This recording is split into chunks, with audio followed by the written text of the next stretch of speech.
Mom, how about making sandwiches for us every day until you can get together $30,000? If you don't, I won't let you see Amelia anymore. Such an unreasonable demand from my eldest son turned my life upside down. Before dawn, I was making sandwiches for his family and delivering them, then heading to the care facility, worn out from fatigue and lack of sleep. I just couldn't bring myself to cut ties with him, all because of my love for my adorable granddaughter, Amelia. But one day, a tearful Amelia revealed a shocking truth her parents had kept hidden. I can't forgive them anymore. I've reached my breaking point and decided to fight back. My name is Emma. I am 72 years old. I lost my husband last year and now live alone in our family home. My husband, who was the same age as me, developed dementia in his later years. I took care of him at home for a while, but the last year was spent under the care of a facility. Because of that, I still have a connection to that facility even after he's gone. I was mentally and physically exhausted from caregiving, and the staff at the facility were truly kind to me. Thanks to them, I believe my husband spent his last year in peace. The facility was always short-staffed and extremely busy. After my husband passed away, I talked to the staff and decided to help out in any small way I could. I've always been good at cooking and baking, so I would make sandwiches and desserts for the staff whenever I went to the facility. Then one day, out of the blue, my eldest son and his family came to visit. It took me by surprise, but I served them tea. Mom, it's been a while, sorry for barging in like this. We've had some issues and decided to move to this area, James, my eldest son, said while reaching for the treats on the table. He looked worn out for some reason. Natalie, my daughter-in-law, barely spoke since they arrived and kept fiddling with her cell phone. They decided to move all of a sudden. Did something happen? A faint unease lingered in my heart, but I greeted my granddaughter, Amelia, with a smile. Amelia, you've grown up so much. How have you been? It must have been about 5 years since I last saw my eldest son's family. Ever since my husband was diagnosed with dementia, my days were consumed with caregiving, leaving no time or energy for anything else. I couldn't even keep up with my adorable Amelia.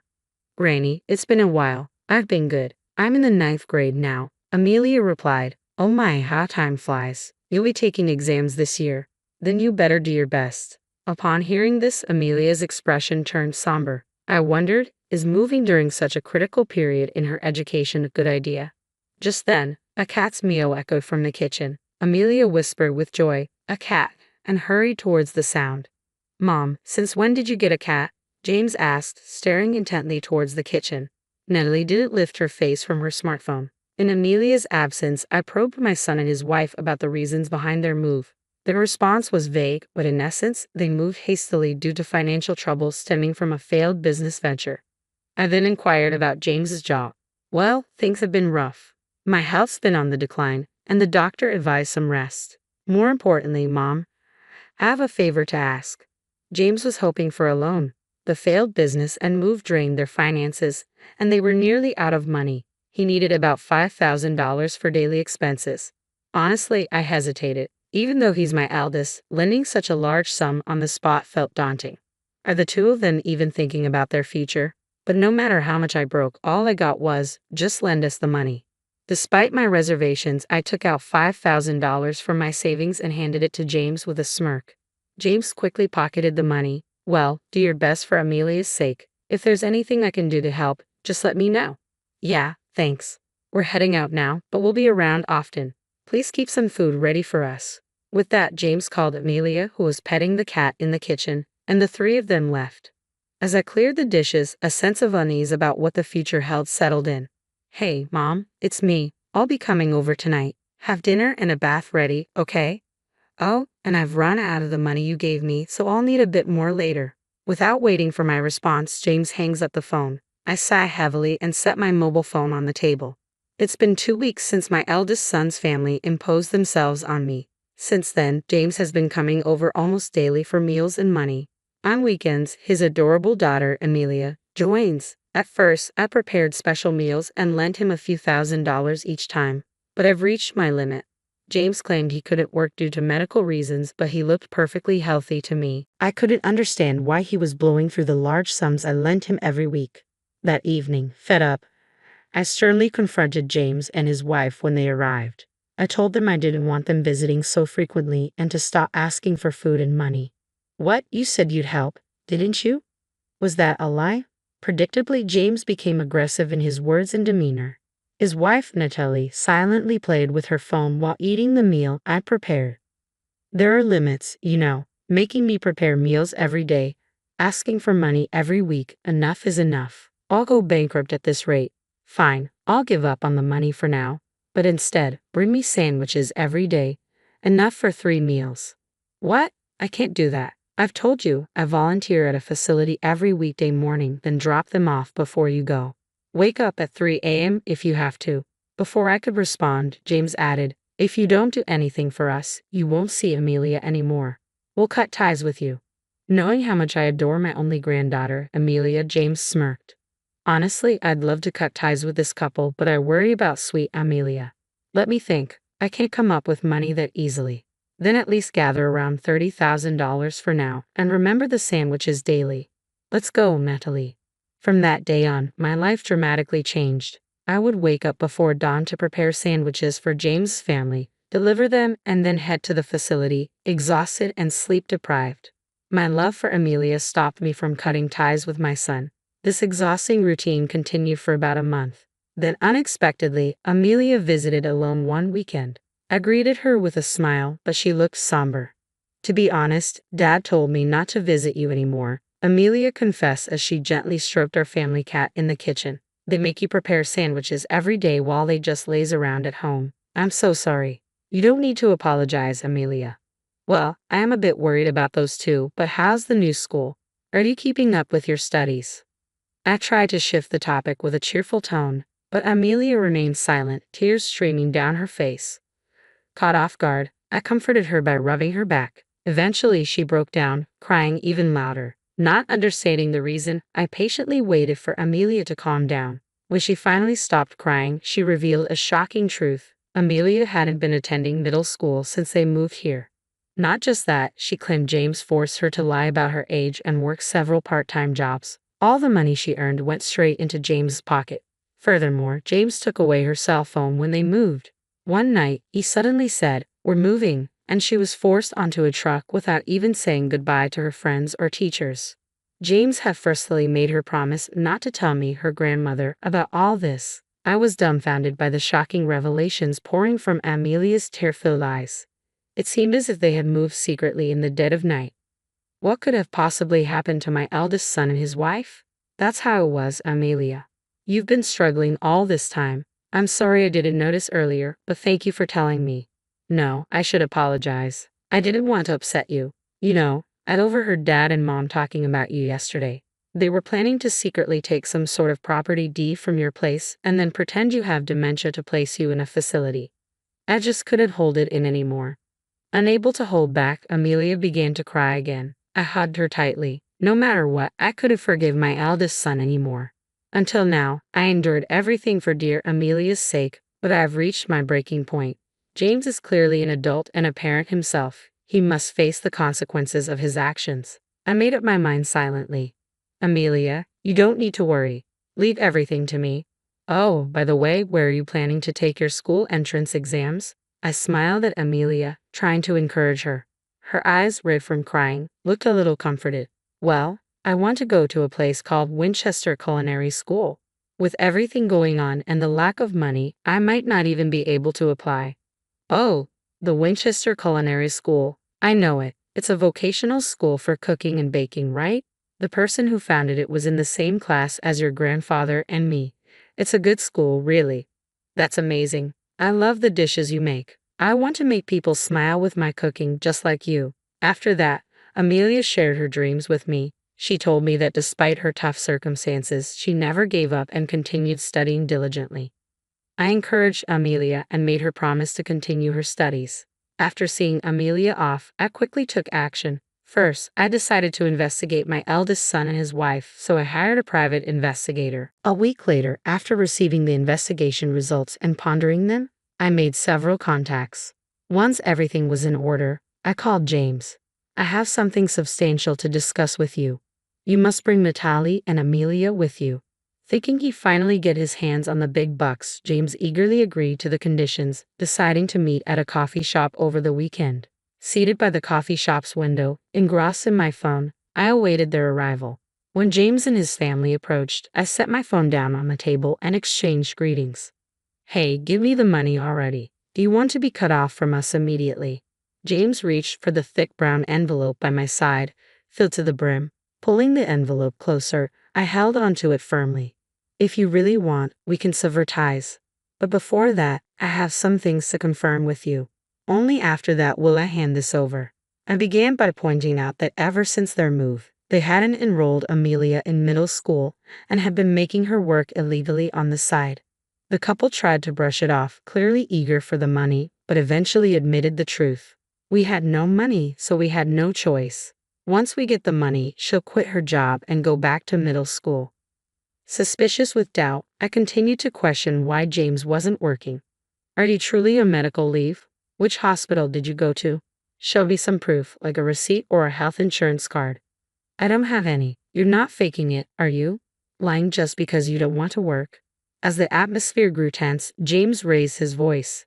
Don't say things like that. I didn't go to any hospital, but something really traumatic happened, and it's been hard. James, can you honestly tell me what happened? If you do, I'll give you this. I motioned to the envelope in my hand. James begrudgingly began to speak. I get it now. When you said your business failed last time, you were actually betrayed by a business partner, a guy named Alexander. He took off with all the money. I worked so hard to earn, but he had control over the core know-how and equipment, so I was powerless without him. Oh, that's what happened? I'm the victim here. That's why I couldn't pay the rent and other bills and had to move. Now just give me that money already. With that, James snatches the envelope from my grasp. However, when he quickly opens it, instead of a wad of cash, it's filled with a bunch of bills. James stares blankly at the bills scattered across the table. Why don't you just tell the truth for once? Feeling let down by my eldest son's persistence in lying, I reveal the facts I've gathered. As the business started to profit, he got deep into the sex industry, accumulating massive debt to cover it. He deceived his business partner, took all the earnings, and even got involved with payday lenders. Then he moved away secretly in the middle of the night. Do you have any idea how hard it was for Amelia? She was thrown into chaos without understanding the reason. She couldn't even say goodbye to her friends and teachers, and you took away her phone. Do you understand how scared and hurt she felt? Whether James was listening or not, he desperately searches the bills, hoping to find money. Watching his pitiable state, I was utterly exasperated. James, hiding from payday lenders and business owners, had neither been working nor notifying the proper authorities of his whereabouts or processing school transfers for Amelia. His wife, Natalie, wasn't working either, so they had no income. It's clear they were counting on me from the beginning. No, I was planning to work once things settled down. What exactly did you do? All you've done is demand money and meals from me and force Amelia to work, right? Natalie is always on her phone, not working at all. Also, I know you've been sneaking into my house while I'm gone. That's breaking and entering, a serious crime, you know. I always leave the back door open for the neighborhood cats. Knowing this, James had been repeatedly breaking into my house whenever I was away. The day Amelia told me about James and Natalie was a turning point. I remembered I had a pet camera I'd won in a raffle. I fetched it from the storage and set it up. Sure enough, the footage showed James sneaking in from the back door while I was away, rummaging through my cupboards. I saved the footage on my mobile phone. Though after getting hold of the deeds to my house and land, you planned to make it seem like I'd lost my mind, put me in a facility, and then snatch everything away. You moved here with that intent from the beginning, didn't you? Shut up. You keep making me out to be a criminal just because you're my mother. You think you can make baseless accusations? James protested. I have a witness right here. Suddenly, an intimidating male voice sounded from behind James. Upon seeing the man, James was shocked and jumped. What? Alexander, why are you? Emma contacted me. I heard there was a discussion today, so I came from far away to participate. Good to see you, James. Looking well, I see, Alexander said, taking the seat next to James, effectively blocking his exit. It was my first time meeting him, but Alexander was quite an imposing middle-aged man. I was surprised James dared to cross someone like him. James, return the money now. There are officers waiting outside. I filed a police report. Pay up or turn yourself in. Decide now, Alexander demanded. Hearing this from Alexander, James hurriedly looked towards the window. Just as Alexander said, A police car was parked right outside the diner with an officer standing there, looking our way while on his phone. James looked shocked by the scene, his eyes wide as he instinctively moved back in his seat. Wait, Alexander, I was wrong. I'm truly sorry. I'll pay you back, I promise. I wasn't running away. I just needed a little more time. Just a bit longer, please, maybe another 2 weeks. Though you plan to sneak out in the middle of the night and move again, you think I trust the words of someone who's lied to me once? I'll ask one more time. Will you return the $30,000 you stole from me now, or will you go to the officer outside? Which is it? Alexander's tone broke no argument. Finally, he'd be arrested. A tangible, profound fear overtook James, sweat forming on his brow, trembling. James just stared at the table silently for a moment. Eventually, his bloodshot eyes slowly turned to face me. Hey, Mom, are you okay with this? If I get arrested, Amelia will be the daughter of a criminal. Your meddling has ruined your sweet granddaughter's life. If you don't want that, give me the money, Alexander. I'm sorry to interrupt, but could I borrow your cell phone?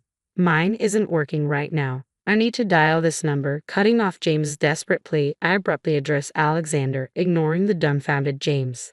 I took the phone that Alexander handed over willingly and dialed the number, switching the call to speaker mode. Placing the phone on the table, I addressed Amelia. I'm calling the dean of the Winchester Culinary School. I've already briefed him about your situation. Please have a chat with him.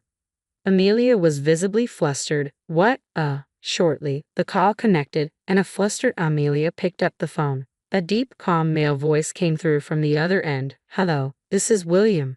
Oh, hi, my name's Amelia. I love my grandmother's cooking, and I want to be able to make dishes that bring joy to people too. I want to join the Winchester Culinary School. It was a call with the dean of the prestigious Winchester Culinary School. Amelia, filled with nervous excitement, tried her best to convey her feelings. Dean William listened intently, occasionally nodding and giving encouraging murmurs. I see. Thank you for sharing, Amelia. It seems you've been through a lot. Your grandmother, Emma, is an old friend of mine. I'm aware of the situation. Amelia, once so excited, suddenly went silent. That's right, she had no hope for exams or the future. Like a deflating balloon, her shoulders slumped in disappointment. But you know, that doesn't matter. You have dreams, and you're working hard towards them. You've honored our Winchester Culinary School by choosing it as your first step. We give everyone an equal chance and support all students, no matter their background. Come, take the test with integrity. We'll be waiting. The call ended. I thanked him and handed the mobile phone back to Alexander. Yes, Amelia will be fine now. I can turn myself in without any worries. James's face went blank and he froze. For those who might not know, the Winchester Culinary School is where Amelia wants to study. It's a professional cooking school. Despite the challenges from her clueless parent, nothing will hold her back. Amelia looked at her father. Her cheeks were still flushed from the tension of the call, but her eyes sparkled. James looked deflated, avoiding eye contact, clearly embarrassed. Prompted by Alexander, James exited the diner. The officer put away his phone and started talking to James. It's disheartening to see your child in police custody, but I want James to take full responsibility for his actions. I picked up the mobile phone left on the table. I had previously consulted with the officer and had him on the line during our conversation, with everything recorded. Even James can't escape this time. And one more thing. I turned to Natalie. Throughout the confrontation with James, she seemed disinterested, constantly fiddling with her phone. Natalie, James is with the officer. What will you do? She only briefly met my gaze. I don't care about that man. I'm divorcing him soon anyway. Amelia looked shocked and turned to her mother. Wait, what about Amelia? Your marital issues are yours. But you need to consider Amelia. I've made up my mind about what I want. I'm tired of his wasteful spending. I just want to live on my terms now. Tears quickly filled Amelia's eyes.